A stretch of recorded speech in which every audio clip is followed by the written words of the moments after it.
Just একটা জিনিস দেখো, এখানে নদীতে কত মাছ, প্রচুর মাছ।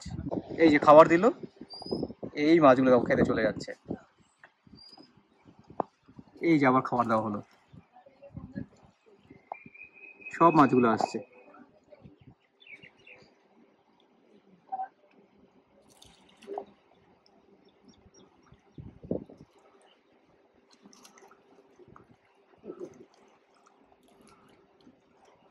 অসম।